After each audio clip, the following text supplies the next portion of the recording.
On September 23rd, hateful and racist symbology invaded our Multicultural Center on ASU's Tempe campus and made the center unsafe for BIPOC students who were trying to study. The two white men, both students, displayed a Police Lives Matter sticker, a Brass Pro hat, a Chick-fil-A cup, and an anti-Biden t-shirt. The Police Lives Matter sticker was on one of the white man's laptop, which was clearly directed towards a black woman who was leading the black study tables across from him, as the boys chose to sit across from the black study tables. The boys made the space uncomfortable with their nonverbal aggressive gestures directed towards the black woman. The students called for help from ASU, but no one came for over 30 minutes, so we were forced to confront these men by ourselves.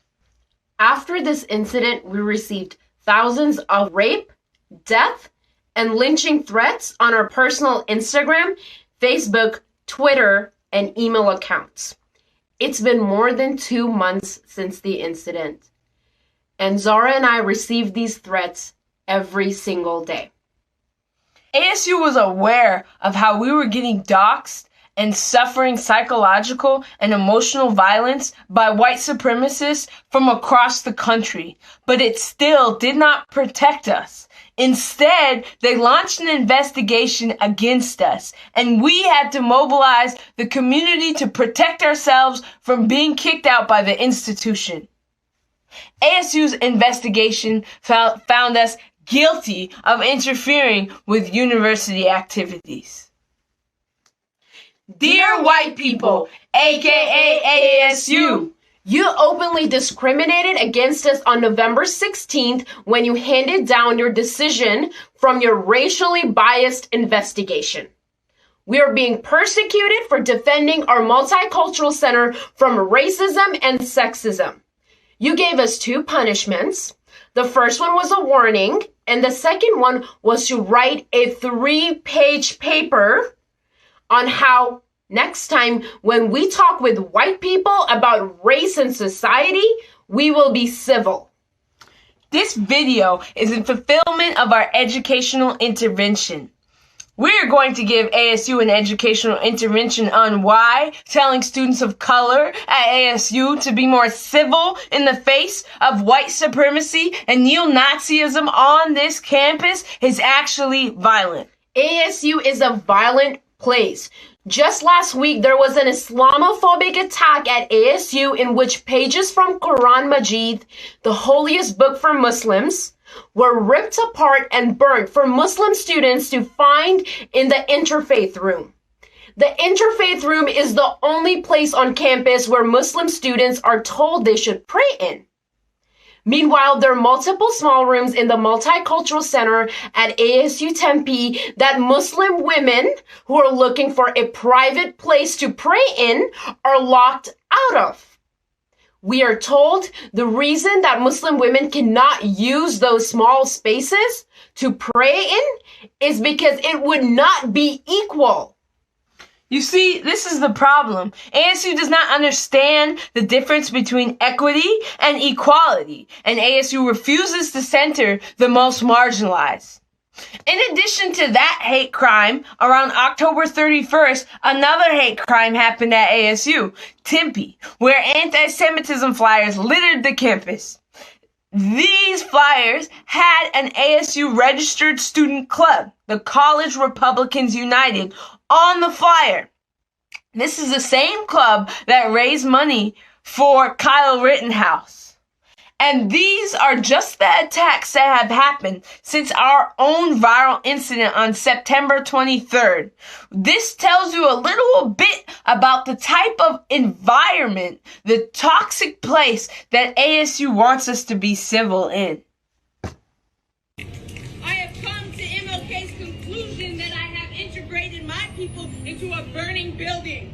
ASU is on fire. For years, ASU has refused to put out a statement condemning white supremacy after being used as a recruiting ground for Nazis, breeding the culture of hate on this campus. They claim it is because of free speech, and yet we students of color are here being punished for our free speech. I am being punished for being too black, too proud, too loud, and unapologetic.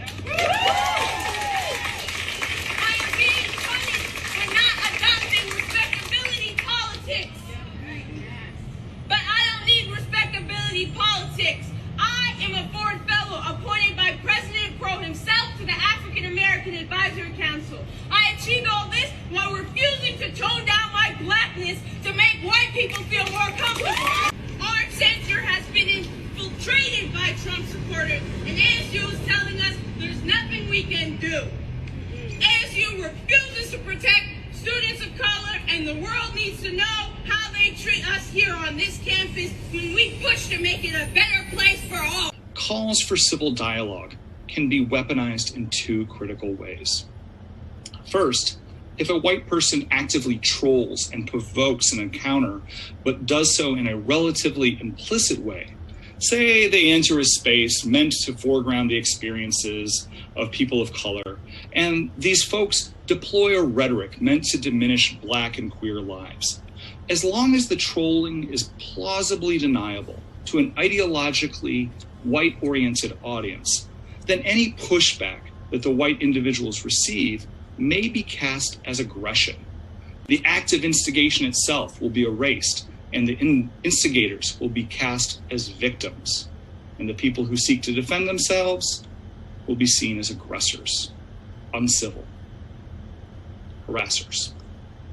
Second, because of the way in which civil and rational dialogue is racially coded, when white-aligned institutions call for people of color to be civil to interlocutors that have no interest in earnestly engaging and listening, whether intentionally or not, these institutions are asking people of color and other aggrieved communities to be quieter.